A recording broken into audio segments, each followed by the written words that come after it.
Hello students. इस video में हम बात करेंगे कि अगर आपके ग्रेड्स कुछ कम रह गए, आपके सेटिस्फाइड ग्रेड्स नहीं रहे, तो आप ऐसे कौन से स्टेप्स ले सकते हो जिसकी वजह से आप अपने ग्रेड्स को पहली बात इंप्रूव कर सकते हो। और दूसरी बात, बहुत सारे बच्चों का मन में क्वेश्चन रहते हैं कि मैम हम थ्योरी में पास हो गए, प्रैक्टिकल में रह गए, प्रैक्टिकल में पास हो गए, थ्योरी में रह गए, तो ऐसे परम्यूटेशन कॉम्बिनेशन कैसे होंगे कि उस सिनारियो में मुझे क्या करना चाहिए। ये हम बात करेंगे ड्यू की ऑफिशियल गाइडलाइंस के हिसाब से कि ड्यू क्या कहता है, वो कब कहता है कि आपको इंप्रूवमेंट के एग्जाम देने, कब आपके लिए चीज़ नेसेसरी हो जाती है कि आपको एग्जाम देने ही देने, और कब आपको एग्जाम के साथ साथ कोर्स पूरा का पूरा रिपीट करना, दैट इज क्लासेस भी लेनी है। एक एक कंसेप्ट को हम देखते हैं, एक एक केस को देखेंगे और फिर देखेंगे कि आपका केस किस कैटेगरी में फॉल करता है। सी, अगर आपकी ग्रेड्स में लिखा आ रहा है फेल, दैट इज एफ का अगर सिंबल आ रहा है तो वो फेल मतलब माना जाता है। ग्रेड्स कौन से चेक करने हैं? नेट ग्रेड्स चेक करना। नेट ग्रेड्स का मतलब क्या है? जिसके अंदर थ्योरी और प्रैक्टिकल दोनों के ग्रेड्स इंक्लूड हैं। अगर आपके ग्रेड्स में फेल है और अगर आपकी जो थ्योरी के मार्क्स है वो नॉट सेटिस्फाइड है, जहाँ जहाँ पे नॉट सेटिस्फाइड है इसका मतलब क्या है कि आप फेल हो, जहाँ जहाँ पे सेटिस्फाइड है इसका मतलब क्या है कि आप फेल नहीं हो, आप पास हो। तो अगर आपकी थ्योरी में आप फेल हो और प्रैक्टिकल में अगर आप पास हो तो क्या आपको री रजिस्टर करने की रिक्वायरमेंट है? नहीं, आपको री रजिस्टर करने की कोई रिक्वायरमेंट नहीं है। आप एंड टर्म में थ्योरी का पेपर देकर उस पेपर का थ्योरी एग्जामिनेशन दे सकते हो। बेसिकली अगर मैं थ्योरी में फेल हूँ, प्रैक्टिकल में पास हूँ, तो मैं जब मान लो अगर मैं फर्स्ट सेमेस्टर में हूँ तो थर्ड सेमेस्टर में, सेकंड सेमेस्टर में हूँ तो फोर्थ सेमेस्टर में, जब वो एग्जाम रिपीट होगा मैं उस टाइम पे वो एग्जाम दे सकती हूँ। ठीक है। सेकेंड चीज़, अगर जो आपके मार्क्स है वो फेल नहीं है, फेल से ज़्यादा है, कोई भी ग्रेड हो सकता है आपका, मान लो बी ग्रेड है, सी ग्रेड है, डी ग्रेड है, कोई भी ग्रेड है आपका फेल से ज़्यादा है, और उसके अंदर आप में थ्योरी में मार्क्स नॉट सेटिस्फाइड है, थ्योरी में आप फेल हो और प्रैक्टिकल में आप पास हो, प्रैक्टिकल में पास हो, थ्योरी में फेल हो, तो उस केस के अंदर आपको री रजिस्टर करने की रिक्वायरमेंट अगेन नहीं है। डिफरेंस समझो कहाँ पे है। डिफरेंस क्या है कि आपका नेट ग्रेड ही पहले केस में फेल था और यहाँ पे आपका नेट ग्रेड क्या है कि आप फेल नहीं हो, फेल से कोई भी ऊपर ग्रेड है वो आपका ग्रेड है। थ्योरी में फेल हो, प्रैक्टिकल में पास हो, री रजिस्टर करना है? नहीं करना। आप एंड टर्म में वो पेपर दे सकते हो, एग्जामिनेशन का पेपर दे सकते हो सिर्फ और सिर्फ अपनी इम्प्रूवमेंट के लिए। मान लो अगर आपका ग्रेड था अभी डी, आपने इम्प्रूवमेंट करी और इम्प्रूवमेंट के बाद आपका ग्रेड हो गया बी, या लेट्स सपोज ए या फिर ओ, तो वो चीज़ आपकी कंसीडर करी जाएगी। अब बेटा समझो ये चीज़ ज़रूरी क्यों है।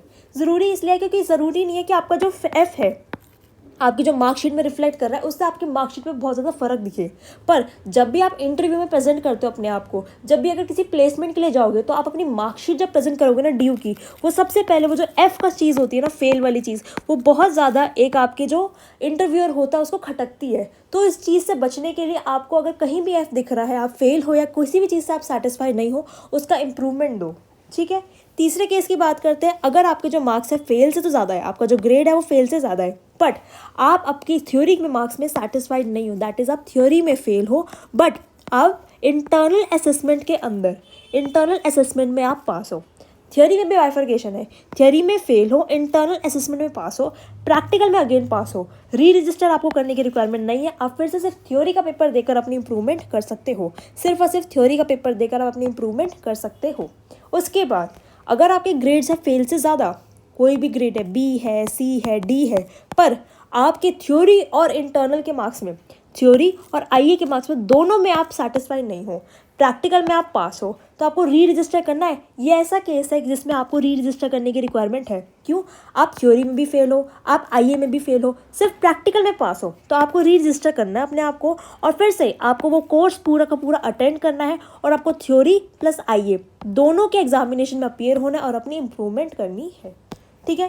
फिर हम बात करते हैं केस की जिसके अंदर आपके मार्क्स अगेन एफ से तो ज़्यादा है, ग्रेड जो है आपका एफ नहीं है, फेल नहीं है, थ्योरी में भी पास हो, प्रैक्टिकल में फेल हो गए। बहुत सारे बच्चों की यहाँ पे कन्फ्यूजन आती है, इस चीज़ को ध्यान से सुन लो।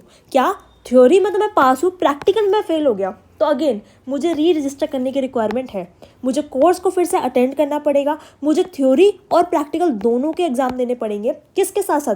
इंटरनल असेसमेंट में भी और कंटिन्यूस असेसमेंट में भी। बेसिकली समझा डिफरेंस क्या हुआ? सिर्फ अगर मैं थ्योरी में पास होगी, प्रैक्टिकल में फेल हो गई ना, तो सारी की सारी चीज़ें मुझे फिर से करनी पड़ेगी, थ्योरी भी देना पड़ेगा, प्रैक्टिकल भी देना पड़ेगा, सी ए और आई ए दोनों चीज़ें मुझे देनी पड़ेंगी। ठीक है। फिर लास्ट के 2 केसेस देखते हैं। लास्ट के 2 केसेस क्या है, जब सब कुछ ही ब्लंडर हो गया, आपके रिपोर्ट कार्ड में आपकी मार्कशीट पे दिख रहा है फेल। फेल में दिख रहा है कि आप थ्योरी में पास हो, आप प्रैक्टिकल में फेल हो। आपको अगेन क्या करना पड़ेगा, री रजिस्टर करना पड़ेगा। री रजिस्टर के बाद आपको फिर से कोर्स को अटेंड करना पड़ेगा। थ्योरी और प्रैक्टिकल दोनों के आपको एग्जाम देने पड़ेंगे। CA और IA का भी देना पड़ेगा। किसके लिए, एसेंशियल रिपीट के लिए। ऊपर आप दे रहे थे इंप्रूवमेंट के लिए, अपने ग्रेड्स को इंप्रूव करने के लिए। यहाँ पे आप एसेंशियल ही है कि आप चीज़ को रिपीट करोगे। लास्ट में आपके फिर से फेल दिखा रहा है, आप थ्योरी में भी फेल हो, आप प्रैक्टिकल में भी फेल हो। ये ऐसा सिनेरियो है जिसके अंदर आप दोनों केसेस में फेल हो, तो आपको फिर से री रजिस्टर करना है और आपको चारों papers, theory, practical, continuous assessment और इंटरनल असेसमेंट, चारों की चारों चीज़ों की आपको फिर से पेपर देने हैं और एसेंशियल रिपीट करना है। ठीक है। पर्टिकुलर सब्जेक्ट का आपको एग्जाम देना पड़ेगा। बच्चों मेरी बात समझो, ऐसा नहीं कि पूरे को पूरे कोर्स का देना पड़ेगा। जिस सब्जेक्ट में आपका फेल आया है ना, जिस सब्जेक्ट में आपके मार्क्स कम आए, आपको उस सब्जेक्ट का एग्जाम देना पड़ेगा। उस सब्जेक्ट का थ्योरी, उस सब्जेक्ट का इंटरनल असेसमेंट, कंटिन्यूस असेसमेंट आपको देना पड़ेगा।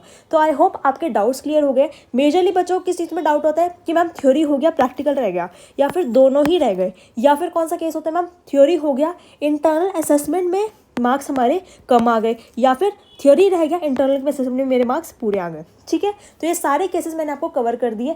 इसके बाद आपका शायद कोई भी ऐसा केस नहीं होगा जो कि आपको डाउट में होगा। Still if you have any doubt आप मुझसे पूछ सकते हो। कोई भी अगर आपको लगता है कि मुझे डाउट है, मुझे चीज़ समझ में नहीं आ रही, तो आप कमेंट सेक्शन में मुझसे पूछ सकते हो। ठीक है।